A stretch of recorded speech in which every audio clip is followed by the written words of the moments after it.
Welcome back to the show, guys. We got another episode of California Sober. Man, the last event we were at, it was Danny Gutierrez's event. It was the elbow boxing event. I helped him promote that, did all that.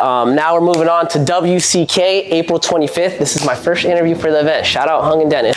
But yeah, we're here at Long Beach Kickboxing with my man, the myth, the legend, Justin Padilla. Some of you might remember Justin Padilla. We interviewed him, I think, almost exactly a year ago. It was for his debut at WCK. I don't think, was that the Long Beach event? It was literally like a year ago. It was almost exactly. It wasn't it wasn't the Kamai event, right? It was. Yeah, it was for the Cambodian New Year event. Just a little story about how this all happened, right? I remember it was the undercards, right? And I'm sitting there talking to Hung, and he was like, "Hey, you should pay attention because I did a good job with the undercards. They're going to be bangers." I'm literally talking to him as Justin's fighting, right? And it's like literally halfway through round one. I look up and this was just going at it with his opponent, dude. Just a crazy back and forth. The guy he was fighting looked like he was bigger than him, and he was able to go secure the dub. And I was just like, dude, I got to interview this guy. This is a good fight, man. Spoke to him. I think I interviewed his training partner too. Yeah, I think his name is Aaron right Taylor. Before. Yep. So it was a great day for Long Beach Kickboxing. They also helped put on the event, and so we're here at their gym. So welcome to the show, Justin Padilla. Welcome. Thank you. Justin Padilla, baby. It's been a year, dude. Yeah, it has been. Break us through what's happened, man. A lot has changed, right? Yeah. What do you want to know? Like, I mean, dude, how far have you come along, man? I mean, I'm sure that at this point you're a lot more serious with the game. You look like you're more in shape, right? Yeah. You got responsibilities now at the gym? I try. Oh, yeah. A lot has changed. We no longer have Ron at the gym, our manager / matchmaker. So he wanted me to do it. That's why we have a bunch of different coaches and stuff. You know what I mean? Everybody's trying to pitch in, trying to fill that spot. Yeah, I had one more fight since the last one. Unfortunately, I lost that one. Second round knockout. I had my hands down. But lesson learned. You know what I mean? Coming back, I just want to put on the show. That's it. Yeah. You know? Yeah. It happens, man. This one loss is just one loss, and you're going to probably acquire more throughout your career. It's just a part of the game, you know what I mean? Yeah. I think the Western audience is so used to, like, I don't know if it's a boxing thing or something, but it's like someone loses and they're like fraud checked or something. One loss. Yeah, I'm like, dude, go to Asia. It's like these fools are fighting like 500 fights. Dude, yeah, lifetime, no, dude. like my master room, you know, over 200 fights. Well, I think it was like 200 something knockouts. Damn. Like 30 something losses, but it's like almost 300 fights. Like, yeah, if not 300 more. Yeah. You know? And it's like, he's had more losses than some people have had fights their entire careers. Yeah, exactly. You know? But it's how you look at it, right? It's like some people might be like, it'd be like a whole career of loss for one person, but for another one, it's just like a portion of their entire career. Yeah, it's individual. Yeah. You know? So like some people come back, some people quit. Yeah, I don't like that. I don't like that the Americans are like that, dude. It's something that we got to change, I think. Yeah, me too. I mean, I definitely think it's a boxing thing because it's not like that in MMA. You know what I mean? MMA, it's like, yo, I see it all the time on Instagram. It's like, yo, look at his record before, and then now he's champ. You know, does that make sense? It's like the growth. But boxing, it's like, what? 300 wins and one loss? No. You know what I mean? It's weird how they set that up. Yeah. I think maybe that's why they get paid more. I don't know. Did I forget to charge that one down? Let me just turn that one. Let's go. My bad. Cut. Not cut. Sorry. Okay, we don't need it. Yeah, loss is a loss, dog. I mean, it's just part of the game. So, but yeah. So, dude, how'd you get? Like, were you like a coach now here? Or what is I mean, I wouldn't consider it a coach. I just train with everybody. We just all do the same stuff. I just have them do what I do. Are you like the assistant coach? The assistant coach? I mean, I wouldn't. I don't consider it. I mean, some people call me coach, but like I'm like, nah, we're just training. I just have you do what I do. I don't, you know what I mean? Like, yeah, I'm not over here like, all right, this is, you know, I try and just have them do what I do. I don't know how else to explain it. You know, and just. Yeah, I tell people that, like, I'm not a coach or anything, but I always tell people I'm the assistant coach Aspire. If you need me to run a class because someone can't run it, I'll be there. You know, if someone's got to fight, they need to cut weight, spar, whatever, I'll be there. But, you know what I mean? Like, I don't give myself that title in any way, you know? Yeah, I just help out anywhere I can. Like, from my little experience that I have, I try and help. You know what I mean? Like, give advice to people that are fighting for their first time. Like Hugo's fighting for his first time. I'll try and be like, hey, try and do this the day before, trying for the week. You don't want to, you know what I mean? Like, I had some fighters fight in December, and after weigh-ins, they're all like, yo, let's go to Jack in the Box, all this stuff. And I was like, no, because I already knew, you know, after you weigh in, you're like hungry from, you know, and you're just ready to eat anything. So I already marinated some chicken and rice and eggs and stuff like that. You know what I mean? Like, just like not heavy food, but like, yeah, something nutrient, good. Yeah. because they're going to fight hours later. And you know what I mean? So Just stuff you picked up on. yeah, just like trying to help them out and not make the mistakes that I made, you know? Yeah.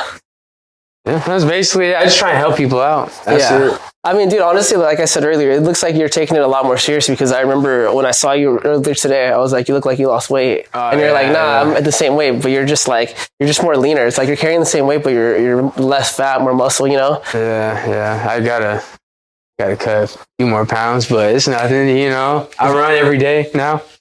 So it's like, I hate running, man. I do too, but I hate losing, you know what I mean? Yeah, yeah. And if I can't make weight, I can't take it to sale. People want to see me fight, and it's like, Yeah. you know, We're running in Long Beach, bro. dude. And I run at the beach. It's nice. Yeah. You know, it's not like I'm just running in the city of like Compton or whatever, just running through the streets. Like I go to the beach, run down the beach, one end to the other, hit the lighthouse, and then back home. You know. Yeah. So we were talking earlier, and you told me you quit your job. This guy had a job at UPS. It's a pretty secure job, right? But he quit his job and basically ordered to be able to train more. That is commitment right there, bro. I mean, you know. Tell me about that, dog.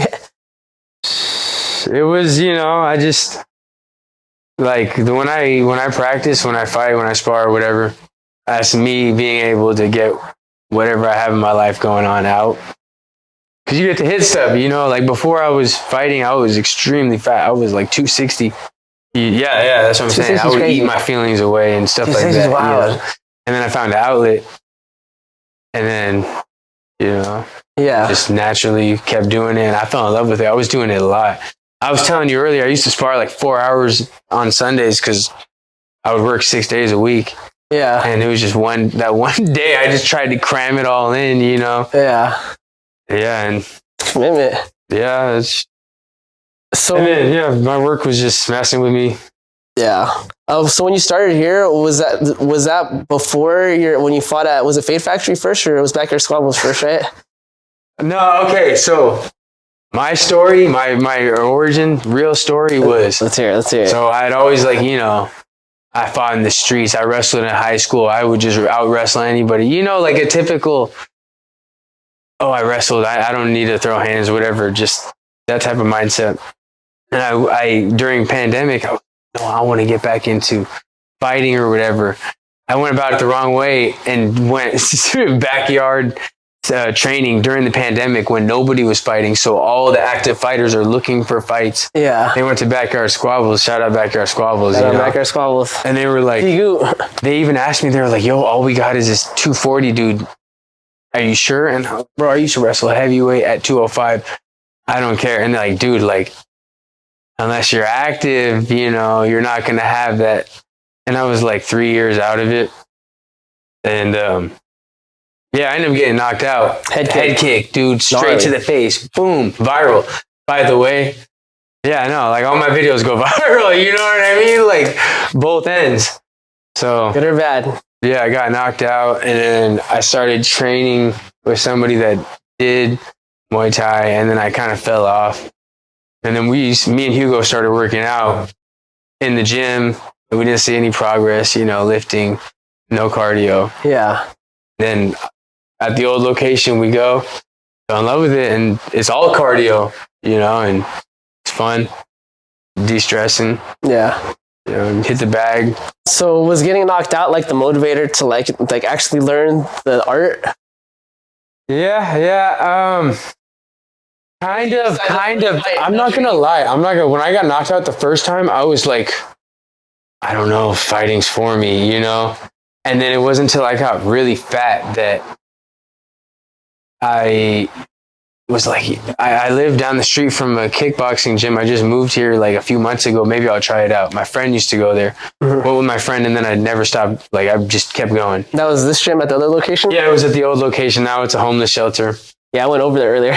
It's still on the Oh, yeah, you were telling me about that. Yeah, it's funny. We need to figure that out, you know. Yeah, they gotta change that.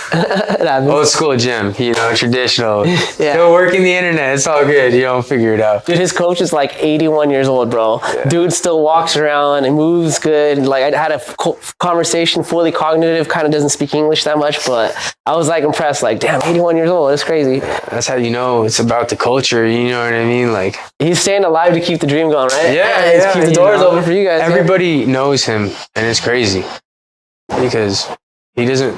We don't have a big online. You see, the gym following has like maybe 3,000. Yeah, and that went up because I posted some videos of Umri. You know. Yeah. So it's like we don't have a big online presence. We don't have a big marketing team. We don't have people out here recruiting, talking nonstop. It's like people come in because they feel drawn to the culture and the, you know what I mean? Mm-hmm. He's a nice guy. I gave him the drop in his 20, and he didn't even want to take my money, but I gave it to him, guys. Don't worry, Mo's not like that. But he's just the type of dude where clearly, like, money's not the goal for him. You know what I mean? It's like for him, he just loves the art, and he just, you know, wants to push the school. A little history about this gym. From what I understand, this was like the first gym that was paid for by the city. It was like a at-risk youth type gym. It's got a lot of rich history. From what I understand, it's never been profitable. It just is able to keep its doors open from donations and from subsidies from the city, you know.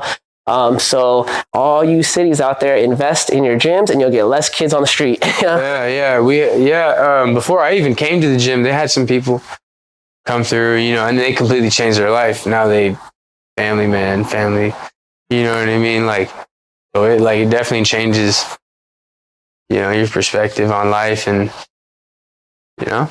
Yeah, I think a lot of it is it gives you something to do, right? It's like naturally as we age, I feel like we're going to become more wiser and more on top of our game, I guess you could say, right? But it's that time between when you're young and you're old, and it's like, how are you going to feel it, right? If you got nothing to do, you're going to be fucking around. Yeah, I want to go fight somebody, you know? Yeah, you come here, you got a place to channel all that out, bro. And when you get older, it's like, we've changed now, you know, and you can pass that on to the next group, you know.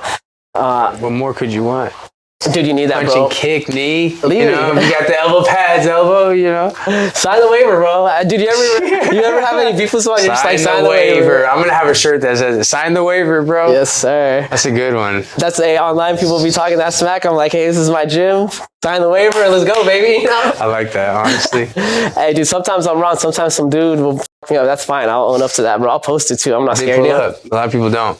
Yeah. You know, so it's like, respect in that nature. A lot of people don't pull up, bro. Yeah, a lot of people don't. Your coach though, bro, does he corner you or? Yeah. So he didn't corner for a minute, and then he just got back on it. Yeah. Does he like what? Because I assume there's like a language barrier, right?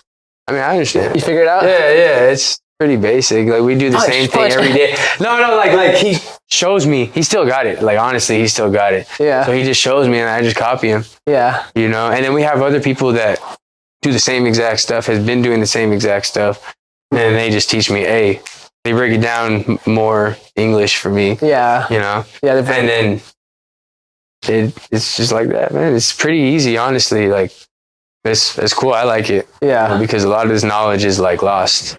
You know, with everything that went on over there, there's not a lot of people that have this specific knowledge, you know, like, yeah. Yeah, I think he's speaking on the Cambodian, what was that, the Khmer Rouge, right? Yeah. It was like a crazy war for communism when they took over Cambodia. It started in Cambodia and then it went to Vietnam.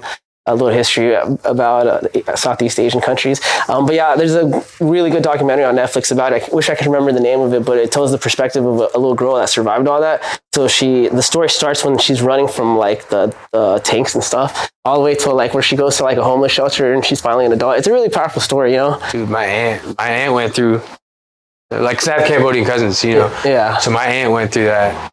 She was 5 years old. Her dad got killed and her mom pregnant at the time, and they just hid in the fields for like, from the sun went up to the sun went down, and then they ran, and crazy, you know what I mean? And it's crazy that we have such a big population here. That's why I was inviting you to the parade, because it's like, it's the heart of it. We're in Cambodia They town. made it, you know. Everyone here made it, you know. Yeah, you know. Yeah. And then it's just cool. I like the culture. I love it. You know, even though I'm not Cambodian, I love it, man. I love you grew up right here, though, I right? love the food. I mean, I didn't grow up here. I grew up like over in the nice part of Long Beach. Okay. You know what I mean? What part is the nice part? Like, so a suburb, like, basically, everybody calls it Lakewood. So, like, where Lakewood? you know where Milliken Yeah, I know where is? Lakewood is, yeah. Oh, Like, right by the 605 and the 405. got it. So, right by El Dorado, that kind of stuff. Like where the houses are and stuff like that. Yeah. I mean, now I live, like, down the street, you know, but I grew up over there. And then, obviously, with Long Beach, everybody gets bused to every different school. You go to different places all throughout Long Beach. You know what I mean? Like, I never really went outside of Long Beach too much, because everything is here, downtown or north side, or, you know what I mean? It's like such a big city. We got the beach. Yeah, I feel like when you're born in like a big city, there's not a lot of motivation to go anywhere else, because it's like you kind of have the best of everything right at your fingertips, you know what I mean? I lived in Buena Park for a little bit, and that's why I'm like, okay, now I realize that we have everything right here for the most part, you know, unless you want to change it up. Well, Long Beach is tight because it's like everything's pretty much walking distance. You don't have to, like, everything is literally that close. It's like just condensed, you know, for good or worse. So, because in traffic. Yeah, traffic kind of sucks, dude, but you get used to it, just like anything else. Yeah. Isn't it crazy how they, like, all those survivors from the Khmer Rouge, how they all just came to Long Beach, you know? You ever ask how that happened? I haven't, honestly, but that is, we have the second biggest, Population? say that? Yeah, second biggest population outside of Cambodia. Yeah, Is here really? in Long Beach. No Yeah, way. yeah, That's pretty crazy. Yeah, dude, that's what I'm saying. You come to the parade, you'll see it. It's like, oh, you know, there's a lot of people here. It's fun. Yeah. I'm Vietnamese, right? So I learned about the Vietnamese issue, like the whole thing with the Communist War, and I know how, like, why Southern California, Orange County became one of the hubs for Vietnamese people. And so I'm curious to learn about the Cambodian. I'll probably ask your coach when I get that interview if I get it. But I know with the Vietnamese people, it was we all came out here because they built a spot called Little Saigon in Garden Grove. Like, the city just built it for us, and so we were like, cool. And it just was like a beacon for all Vietnamese cats. They just all moved to Orange County or San Jose. They have their own. They have a Little Saigon up there too. I was gonna say, they got damn, I completely forgot what I was gonna say. Is he high? Is he high? No, I'm just kidding. Too much sparring. This dude he had like 9 rounds today, dude. Yeah. So me and him, we went 3 rounds. He went with this other kid, KK, after, and then I think you had one more, right? KK. Yeah, shout out KK. Well, I got good footage. If he's cool with it, maybe I'll drop some. He's a minor though. So. He'll be somebody to watch out for. Yeah, dude. This kid's 15, and he's fast, and he's got good combinations. He just yeah, he's got good speed and good combinations. Just the only thing is defense is what he needs to work on, but that's all right. Better to have some than nothing, yeah. Yeah, you know. I feel like most kids, when you're young, your defense is gonna suck because it's like you've never been knocked out. It's like you've never been really hurt, you know, until you've been hurt. Yeah. And plus, this kid, I think he said he's been training since he was 5, so I'm sure he's had some hard. Because he grew up out in Cambodia, and then he came out here. You know what I mean? So, like, out there they fight and then they train. Like, you know, it's part of that's how they eat. You know? Yeah, this kid reminds me of my nephew Mikey, dude. I think they're literally the exact same age, and they both train. I feel like I got to connect them. They'd probably be great training partners, you know. But you're fighting April 25th. Yeah, I'm pretty excited for that. There's supposed to be a good fight, you know. Line me up pretty good. The other dude's pretty durable. I'm a durable guy, you know. We're gonna see who's the durable is. Yeah, I mean, I'm sure you could tell. You seen me fight before. You spar, like, you're staying in the pocket, bro. Go yeah, forward, no matter what, like, bro. I can't. I'm not too good. Like, you've seen it. I got kicked in the head when we were. Yeah. You know what I mean. But I'm not gonna go too much into detail about that. But you know. I want to entertain. That's my main thing. You have the style where you're like willing to die on your shield. Yeah, somebody has to. I'm like, no, that's our response already, bro. Somebody has to. It's gonna be me. Like, I mean, I'm sure talking to me, I make the best out of every situation. So, like, in my eyes, it's a win-win either way. Even when I lose, yeah, who cares? You know, on to the next one. Like, yeah, that's why they signed you, dog. I told you that I saw his debut, and I was like, I gotta interview this guy, dude. Literally, when he was done, I was like, I'm gonna wait outside so I can get this cat real quick. I personally think that comes from, like, wrestling. You know, because you're just like nonstop going, you know.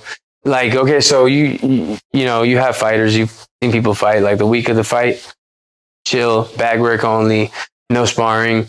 2 weeks before the fight, head, you know what I mean? Like all these precautions, like for wrestling, like the day of the fight or the day before the wrestling match, you got to cut 8 pounds. You're live wrestling, like going live rounds, you know what I mean? Like it's just nonstop around the clock when you're wrestling. So I feel like that, like, engine. Yeah, that tenaciousness, you know? You know what I mean? Yeah, wrestlers have that can-do-it attitude, for sure. But it's just a way more, I think that sport is just more organized, and they're further ahead than I think our sport in terms of that. Because they teach it in school, bro, you know? So they have a good system in place, you know? That's the thing. He's in school. I feel like if they had like some youth program for Muay Thai or kickboxing or whatever. Yeah, I've been speaking that for years. I'm like, you want to see these kids get out of the gangs, you got to offer something in school, bro. No, I mean, look at the Soviets. Yeah, bro. You know what I mean? Well, when I was a kid, I grew up in the 90s, bro, and that was the kids in high school. When I was in elementary school, they were still doing things like boxing. They had skateboarding for some schools. And really? Yeah, around Huntington Beach, they had a skate park. It would be in Huntington Beach. Yeah, Huntington Beach. I lived in Anaheim, so the kids would just go to Huntington for all that. But just as I got older, it's like boxing went away, and then they got rid of their skate park at HB. I don't even know if they have surf teams anymore. It's like now they just want you to do like tennis, football, basketball. Those are cool sports, but they're not for everyone, bro. I sucked at all those sports. I tried. Dude, my freshman year, I did football, then wrestling, then volleyball. And then I sucked at volleyball. Well, I didn't suck, but I wasn't like starter, and I was used to starting. I was like, I'm not going to do volleyball. I'm just going to do football and wrestling, you know. But everybody used to make fun of me for doing volleyball. But shit, I was in the best shape of my life in volleyball, honestly. You're running around chasing. I don't like chasing balls, baby. I just do not like chasing balls. So what fight is this going to be for you? I think 4, right? Yeah. So I got 2 MMA fights, and then I got 2 Muay Thai fights. Few smokers here and there, you know what I mean? And then PKVs, all that stuff. So like 5 sanctioned. This is my 5th one. Okay. Yeah. 5th sanction. All right, there you go, bro. I'm trying to do more, stay active, you know, so. Yeah. This camp, have you done anything different for this camp versus camps in the past? Run a lot. A lot more cardio? I usually don't run. Because I used to work at UPS, so I would be covering 15 miles a day. Yeah. You know what I mean? Damn, now that I'm not at UPS, That's insane. That's crazy. Like, yeah. So now that I'm running a lot more. I never weightlifted. Now I'm implementing more weightlifting. You never did fucking physical training like that? Not when I'm fighting. Not during camp? Yeah, because I did wrestling and stuff like that, so everything would be like Olympic level, you know, which that may work in football and wrestling, but like the cardio and, you know, it's a whole different ball game. I'm big on having a strength and conditioning program, dude. Honestly, I feel like if you had better strength and conditioning, you could beat someone with technique just off of like surviving until they get tired, you know? I feel, I definitely understand that. I agree with the cardio part. Yeah. Maybe I'm just in my own, like, an ego. I feel like I don't want to say it out loud because it sounds really cocky when I say it out loud, but I feel strong already. So, like, I don't usually do strength. Conditioning, yeah. I try and focus more on the cardio because I feel like I maybe already have the strength. Yeah. I used to be really big, really fat. You know what I mean? So, like, I carried that weight around. Now that I'm lighter, I feel like I can fly and, like, you know, I still have that strength. I don't know. Yeah. No, I get you, dude. I've always been into conditioning. Even like when I was younger, I was always into weightlifting and running. And not really running so much. I hate running, but I would like the longest time I just hit the assault bike. I love that thing, bro. That's what I've been doing too, honestly. The assault bike and then burpees, all that kind of stuff. Like, I never conditioned. Yeah, well, assault bike is like the hardest core of conditioning, though. Yeah. You burn like 1,000 or 100 calories for every like 10 minutes, I think. That's crazy. That shit is intense. I mean, rounds on the bag too. Yeah, rounds on the bag for sure. You know, dude, add it all together. I think bag work and assault bike, that's all you need, bro. If you want, just for conditioning, you know, just for cardio, that's good enough. I tell people all the time, like, sparring. Okay, sparring is important, but that's to pressure test, and that's for the. It's good for cardio, though. No, yeah. But like, there's a lot of times when I'll come in the gym and there's nobody here, and I'll just be like, "Yo, I got a homie in the back. I got like 5 homies in the back that'll let you hit them as hard as you want. As hard as you want. You can try and knock them out, you know? This guy's crazy. And they'll never go down. So, like, Yeah. you just hit it hard, you know? Yeah. Dude, for the longest time when like a few years ago, I wouldn't even run. I would just spar like a lot. Like practically most days I would spar. Like I used to do this thing with this kid, Danny. He's one of our fighters. We try to do 30 minutes one round nonstop. That shit's intense, dude. I can only imagine that. You can do it, bro. You did 9 rounds, I think. 6-9 rounds, right? One after the other. I think you can do 20. Just don't stop. Just keep going, yo. I mean, I'm pretty sure I could, but I'm just thinking, like, that's a lot. It's fun. It's fun, though. You're dead at the end. I just would lay on the floor. Like, that's good, though. I don't like to run, bro. So I try to be creative with my cardio. I don't either, but I still... Especially getting someone that you know is like, we're doing this for the cardio, so they're not trying to knock you out. So it's like, you don't have the fear of getting hurt. You're just fucking, it's all gas type shit, you know? Because there's a way to spar where you can go fast, but pull your punches back. You know what I mean? Like, that's someone with experience can do that. We're going fast, but we weren't like, every once in a while, maybe we'll get to each other, but it wasn't like full rotation into your face. Yeah, you know what I mean? And we're not off balance, like just throwing it, you know what I mean? It was technique that's the best way to build cardio is you do a lot of rounds of that, 30 minutes of that, dude, you'll get tired because you're just hopping around, bro, popping and running, you know? Yeah. At least, I was running. You're just going for it. But yeah. I noticed your style, bro, which I'm assuming this is your gym style. I noticed you like to collide, bro. You like to have all the magic happen in that colliding part, the chaos, you know? Yeah. I noticed I can't. I'm not trying to like give away the game plan. You know what I mean? This is what I noticed. You don't got it. But yeah, the fact that you noticed that, that shows that, you know. I've been watching shit. I just noticed because I was seeing your stuff and I'm like, okay, how can I adjust to this? But I noticed that, dude. Especially this ring looks like it's a little bit smaller, dude. Yes, it's even smaller than it. It should be bigger. And then moved and made it smaller. Yeah. So for that style, I think that's a good way to build that style. Is just cut off the space, you know. Yeah, and just. What is it? Luck favors prepared, and if you're always prepared to throw down, you know. Yeah, that's a good saying. Something's gonna happen. I don't like to leave it in luck's hand though. I just want to, make sure I get the job, do the work to get the job done, you know. Yeah. But your boy Strictly, bro. Let's bring it to Strictly for a bit, bro. My man finally got out. My guy. Shout out Strictly if you're watching this. Hopefully you are. He definitely will be. It's your homie. Strictly, man. He was in for, you said 9 months. Yeah, somewhere around there. It's been 9 months. He said.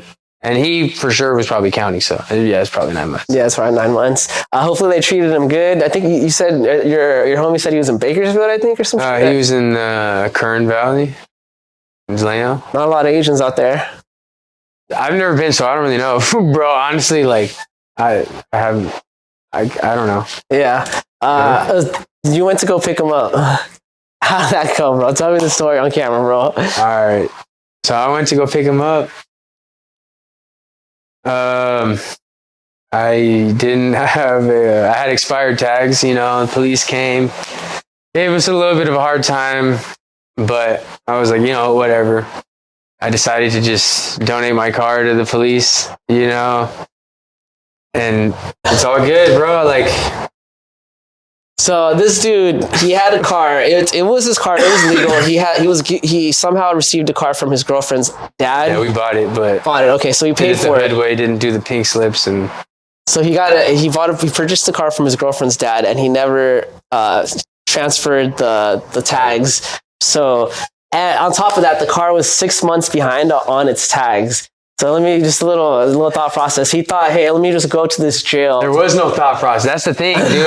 There was no thought process. Let me go pick up my homie in jail with all these cops with my car that has no tags. That's what his thought process was. Dude, I don't know. I wasn't thinking. So anyways, they picked him up. They're like, yo, this car is no tags. I don't even know if you're the registered owner. They took that car. Luckily, they didn't arrest him, which they could have if they wanted to. Yeah. So they were being nice. He also had cannabis in the car. Legal in California. Not really supposed to bring it onto like police properties like that. Just a lot of things went wrong. So yeah, I mean, yeah. Two Mexicans and a black guy in a car.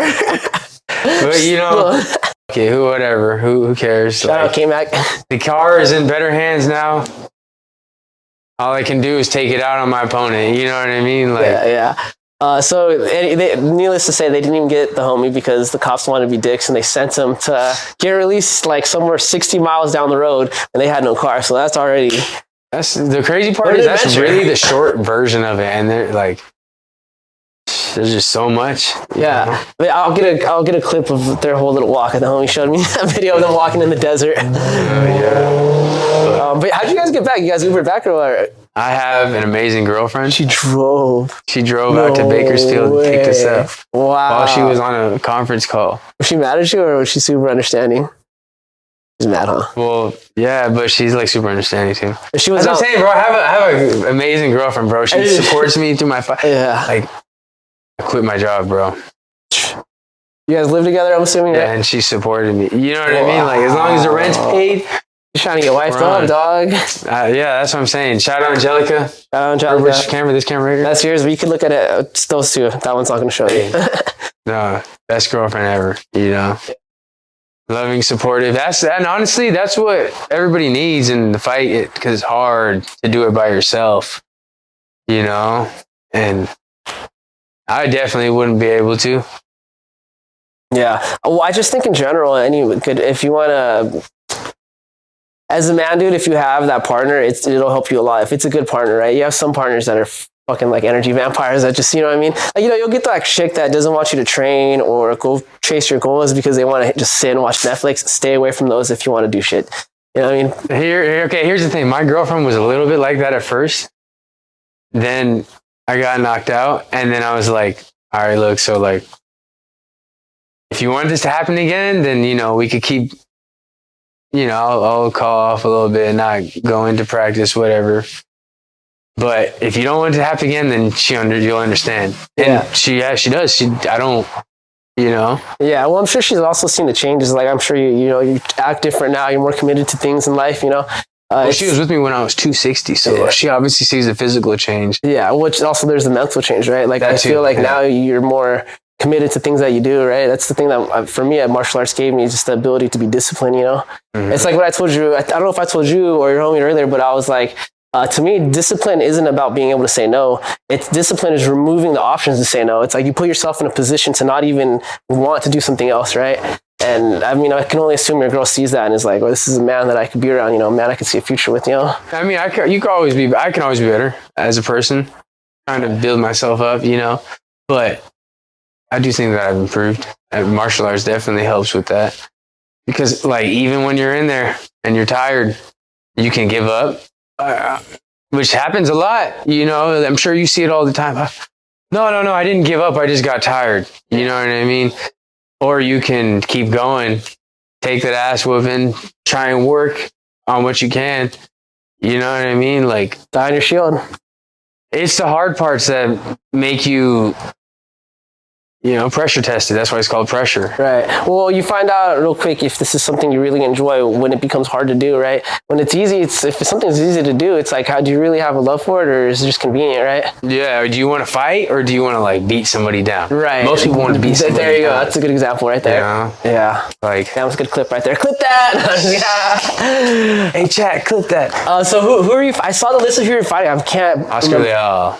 Oscar who? He's Oscar Leal. He's got, I think, 3-3 MMA, and then he got 0-1 kickboxing fight on Fighters Rep. Okay, so that's a pretty good matchup. Then you guys got the same experience, at least experience-wise. Yeah. He has a few more fights than me, but where is he training out of? Do you know? Oh shit, dude, my bad. I looked this up last night, but we've been here for like 3 hours already. Shout out to him though. Yeah. You know. All right. I'm gonna try and do my best. He's gonna do his best. At the end of the day, it's for the fans, you know. And I want fans, so I gotta get the clips in.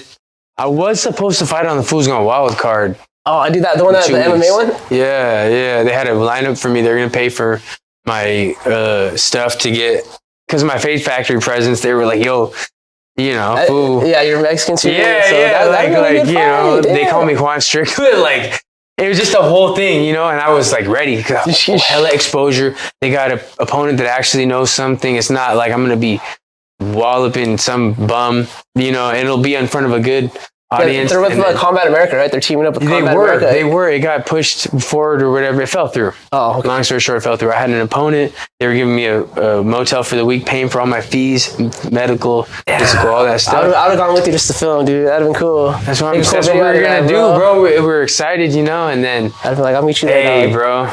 Sorry, but they're going with Spar Star instead and moving the date. And I was like, you know what? It's all good. I'm a fighter. I'm trying to be active, so you'll definitely hear from me in the future. Yeah. Most likely. Well, low-key, I think Spar Stars is better for them anyways. And Combat America is cool, but their reach isn't going to be over here. It seems like it kind of seemed like Combat America was really using them to kind of push more into the American crowd, you know? It's like Fools Gone Wild, they're Hispanic, but they're Americans, so it's I did not think of that. Because Combat America is big. They got a lot of people, but no one really watches them over here. It's in Spanish only too, you know? So that would have been a good like lift off point for their brand, right? Like these American Mexicans that speak Spanish for the most part. And you know what I mean? With Fools Gone Wild, that's what I thought when I saw it. I'd be thinking about weird, bro, because the podcast, I was just looking at it at face. I was like, fight? Well, I'm not saying it's a bad thing. It's not a bad thing. I just think with Spar Stars is probably a little bit better for them, like, you know? I get you. Yeah. They're based out here. Yeah. You know? It's just going to be easier. Plus, Spar Stars is like, you can make it more of a fun event. You know, Combat America's got some crazy fighters, bro. They're not like as known, but they got some good fights, bro. So I'm assuming Fools Gone Wild is going to be signing up some influencer type people. I'm assuming would be on the card, right? That's like the thing right now. Yeah, I mean, I was hoping to be on that, but it's all good. Like I said, more in the future. Yeah, you know? He'll be back. Fools Gone Wild, if you're watching, sign my homie, freaking Juan Strickland. Right here. We already got a game plan. My man's marketing is going to be the opposite of Sean Strickland. Deport all the whites. I'm just kidding. Hey, I'm gonna go out there. Yeah. All right, Justin. You got any messages for the viewers? Anything you want to leave them with? Check it out. I mean, April 25th, we got a good fight going on. There's other good fights going on. It's gonna be a good card. It's gonna be in a great venue. It's gonna be around a great holiday. You know, we're gonna have all kinds of people rallying around everybody, and yeah, it's just gonna be a great cultural martial arts gathering. Yeah, man, it's gonna be fun. Like I wouldn't miss it, you know. April 25th, that's going to be WCK. WCK, that's Dennis Warner and Hung Vu's promotion. It's going to be in Westminster, California. I've never been to fights in Westminster, California. I've been doing this for like, not this with interviews, but I've been in the community for like almost 10 years now. And I've never seen one in Westminster, so I'm excited for that. My dad lives out there, so it's kind of like my second hometown. Anaheim's where I'm from, but you know, Westminster, baby. Shout out Hung, shout out Dennis. And then also, all my fighters have fights on March 27th, right? Names. Hugo, Sarah. Who else? Brian, Steven, and who else? That's it. Yeah, all those guys. We got great fighters, you know, tenacious. I'll post their IGs right somewhere so you can see it. Christian Padilla, you want to give them your handles? Yeah. So I'm sorry, bro. I know it's the end of the interview. I have to correct him. It's Padilla. Padilla. It's okay. No, it's okay. It's normal. It's completely normal. I look stupid. I gotta delete all those other times now. But my Instagram is your boy Padilla. You know, hit me up if you're trying to train, whatever. You know, I love this Kunkamai, and I love fighting, you know. But yeah, appreciate you, man. Shout out Long Beach Kickboxing. I'll put a link to his IG. I'll also include his gym's IG. Come check him out, man. Yeah. Like I said, it's for the city, bro. This guy doesn't run it for a profit, bro. I think everyone should show love. At least come by, maybe post a video to help with engagement, you know. But yeah, everyone at home, thanks for watching. Stay tuned. I'll be interviewing more fighters for WCK April 25th, leading up to the event. I'll do another cool video. And yeah, goodbye, everyone. Oh yeah, bro. Appreciate you, man. Hey.